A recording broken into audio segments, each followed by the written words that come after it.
यशोदा मां की गोद में कृष्ण बैठे हैं, तो ये कृष्ण ऐसे ही नहीं बन गए। इनको गर्गाचार्य जी ने दिया, इनको उपमन्यु ने दिया, इनको संदीपन गुरु जी ने दिया, इनको नंद बाबा और माता यशोदा ने इनको दिया। इनको मिला है तब ये कृष्ण बने। गर्गाचार्य जी ने एक बार कहा था कृष्ण को कि महान लोग वह हैं जो अपने हाथों से सब तैयार कर दें, खड़ा कर दें, अपने हाथ से पेड़ लगा करके छाया ले।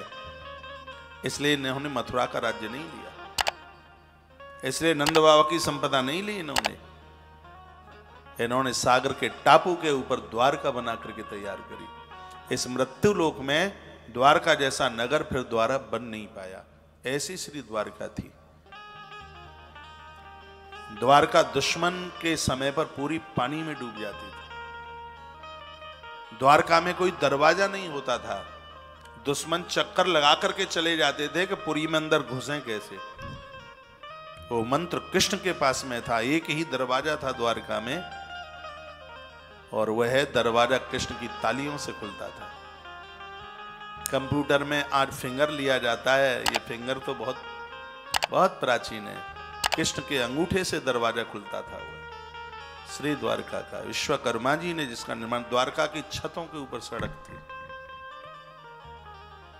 18 वास्तुकार हैं, उनमें कृष्ण का नाम आता है। कृष्ण का बचपन देखिए कितने सुंदर लगते हैं, सांवले हैं, कितने सुंदर लगते हैं, दांत उनके कितने अच्छे हैं। भगवान कृष्ण की मटरगस्ती बचपन की, इसलिए तो मैं कह रहा हूं कि बच्चों को खेलने से मत रोकिए, उनको उत्साहित कीजिए। ये किलकारी भरे आपके आंगन में। कभी कभी बच्चे मायूस बने हुए बैठे रहते हैं, उनको पूछिए क्या कारण है, बोलेंगे नहीं, बिटिया चुप बैठिए, बेटा इतने अच्छे अच्छे बच्चे हैं चुप बैठे हैं। उनके सामने आप भी मुंह बना करके बैठ जाते हैं, तो बच्चा तो फिर मुंह बना करके बैठेगा।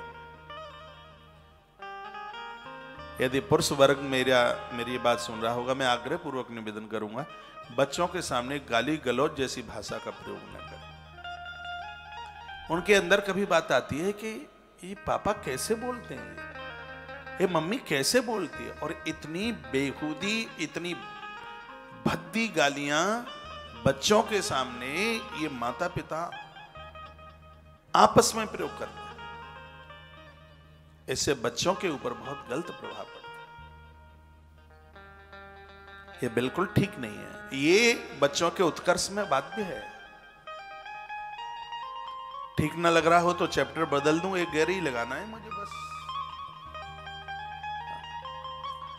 नहीं तो महात्मा असित की कही गई बातें आपके काम आएंगी।